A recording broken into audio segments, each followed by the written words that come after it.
Hello students, welcome to my video lecture. Today's my topic is pituitary disorder. It includes syllabus of MSc semester 2nd, paper 1st, unit 3rd.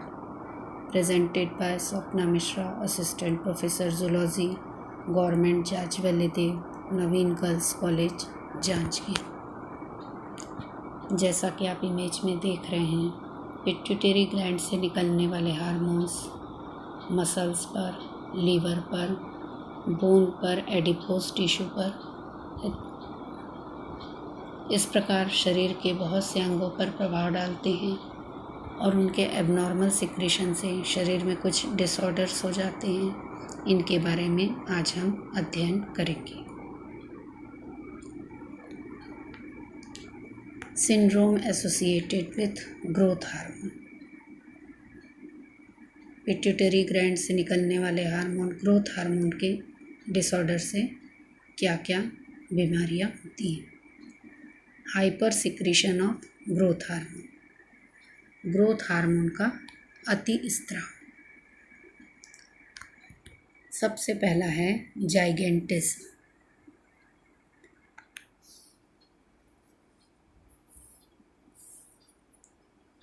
Greek word है जाइगस, का मतलब होता है giant. Condition characterized by excessive growth and height sufficiently above average. इसका कारण है pituitary gland के anterior lobe से ग्रोथ हार्मोन का ओवर प्रोडक्शन होना। Overproduction of growth hormones hypothalamic precursor known as growth hormone releasing factor. Hypothalamus से जब growth hormone releasing factor ज़्यादा निकलता है तो पिट्यूटरी ग्लैंड से ग्रोथ हार्मोन का सिक्रीशन ज़्यादा होता है। जाइगेंटिज्म के सिम्टम्स आप देख रहे हैं। एबनॉर्मल ग्रोथ होती है, हाइट 7 से 8 फीट हो जाती है, वीकनेस, इंसोम्निया, अत्यधिक पसीना आने लगता है, इनकी बेसल मेटाबॉलिक रेट बहुत ज़्यादा बढ़ जाती है, स्केलेटल ग्रोथ बहुत ज़्यादा हो जाती है, सेक्सुअल एक्साइटमेंट बहुत ज़्यादा होता है। अति कार्य के कारण सेक्सुअल एक्साइटमेंट होता है। हाइपरग्लाइकेमिया और ग्लाइकोसूरिया हो जाता है।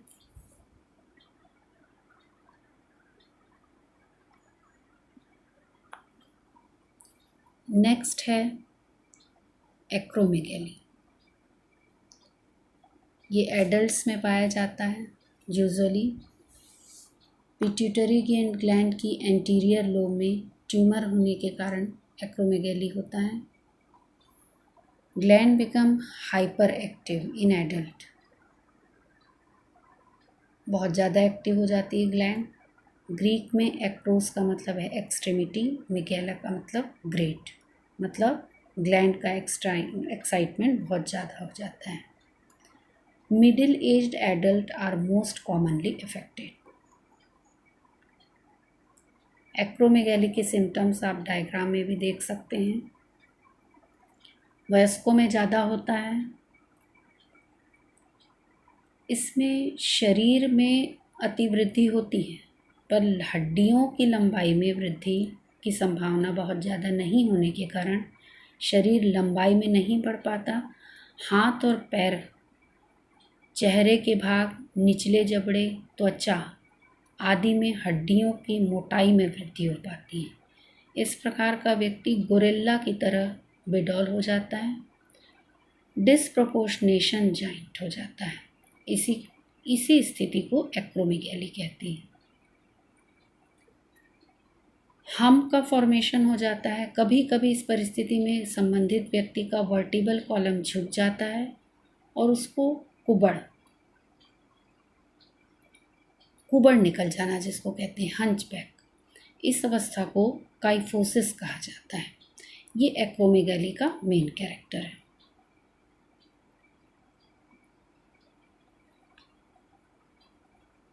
Hypo activity of growth hormone. अब ग्रोथ हार्मोन का कम स्त्रवण से कौन से डिसऑर्डर होते हैं। पहला है ड्वार्फिज्म। ड्वार्फिज्म का मतलब बौनापन। इसको एटिलियोसिस या फिर पिट्यूटरी नैनिज्म भी कहते हैं। ये चाइल्डहुड में होता है, किशोरावस्था में 13 से 14 वर्ष की आयु में ग्रोथ हार्मोन की कमी से होता है, हाइपोसिक्रेशन से होता है। व्यक्ति बौना रह जाता है। 2 तरह का ड्वार्फिज्म होता है, लॉरेन लेवी टाइप ड्वार्फिज्म और फेहली type dwarfism. Lorain Levi type dwarfism, a minute individual fairly well proportional who is mentally and physically normal। ऐसा बच्चा बुद्धि उसकी साधारण होती है और सही अनुपात में होता है। उपापचय अवस्था साधारण होती है। व्यक्ति की वृद्धि अवरुद्ध हो जाती है और वयस्क व्यक्ति 3 फुट ऊंचाई का रह जाता है। अगला है फ्रोहलिक टाइप। स्टंटेड ग्रोथ होती है, considerable obesity, mental deficiency and abnormal sexual development.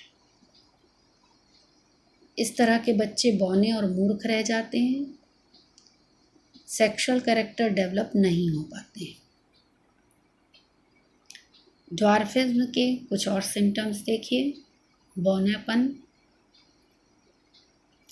हड्डियों और अंगों की वृद्धि उतनी नहीं होती, तो 130 सेंटीमीटर लगभग पुरुषों की लंबाई और स्त्रियों की लंबाई 120 सेंटीमीटर रह जाती है। जो बौने रहते हैं स्टेराइल होते हैं अधिकतर। स्केलेटल मसल्स की ग्रोथ रिटार्ड हो जाती है, ऑर्गन्स कम विकसित होते हैं। Normal mental development and proportionate body. Dwarf, हाँ, जो ड्वार्फ सर्कस में काम करते हैं उनको मिजेट्स कहा जाता है। आप इस डायग्राम में देख सकते हैं, tumour causing hypopituitarism, decreased hormonal output. यहाँ ट्यूमर का यदि निर्माण हो जाता है तो एंटीरियर पिट्यूटरी से ग्रोथ हार्मोन नहीं निकल पाता, हार्मोनल आउटपुट की कमी हो जाती है, तो ड्वार्फिज्म, बौनेपन की अवस्था आ जाती है। अगला है साइमोन्स डिजीज़। ये कंडीशन बहुत ही रेयर होती है and probably due to atrophy of anterior lobe of pituitary. Pituitary gland के एंटीरियर लोब से जब हार्मोन की कमी हो जाती है। Decreased secretion of growth hormone, adult में ग्रोथ हार्मोन कम सिक्रीट होता है। Degeneration of sexual organ and premature senility. Premature ageing, समय से पहले ही बुढ़ापा आ जाता है। स्किन ड्राई और रिंकल्ड हो जाती है। मेटाबॉलिज्म कम हो जाती है, मेटाबॉलिक रेट कम हो जाती है। ब्लड प्रेशर कम हो जाता है। हाइपोग्लाइसीमिया और वीकनेस आ जाती है। ये सब होता है ग्रोथ हार्मोन के हाइपोसिक्रेशन से।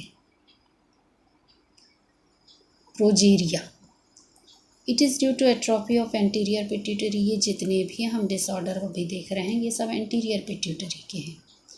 Person show a mixture of infantilism और सेनिलिटी।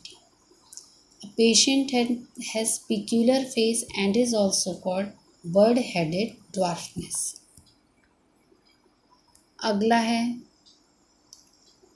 एकोंड्रोप्लासिया। ये भी पिट्यूटरी हार्मोन के हाइपोसिक्रेशन से होता है। Abnormal cartilage bone formation in foetus. Embryonic stage में ही कार्टिलेज और बोन का फॉर्मेशन अनियमित हो जाता है। Characterised by short leg and arms, a relative long body, good intelligence, big head and face, a square nose and spade like head. अगला है infantilism. It is due to defective development of sex characters caused by some hormone deficiency, usually of anterior pituitary।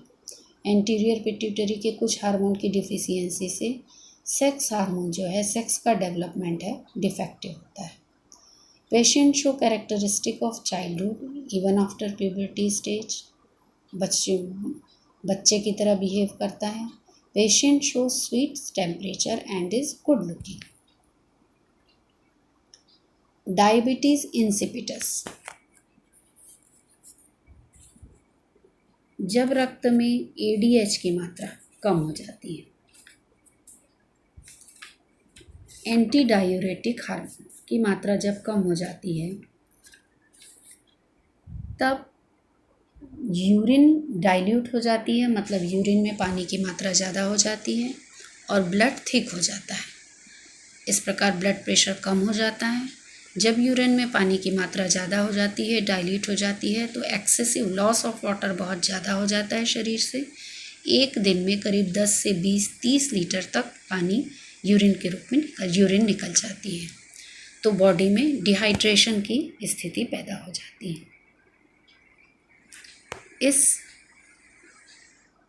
पूरे lecture को तैयार करने के लिए मैंने जिन पुस्तकों का सहारा लिया है वो रेफरेंस में मैंने डाला है, और जो इमेज ली है वो गूगल इमेज में दी गई है। इस लेक्चर में हमने ये देखा कि पिट्यूटरी ग्लैंड से जो भी हार्मोन रिलीज़ होते हैं उनके डिसऑर्डर बॉडी में क्या क्या इफ़ेक्ट डालते हैं, और इनका स्त्रवण, हार्मोन का स्त्रवण हमने इनके पहले लेक्चर में समझ लिया।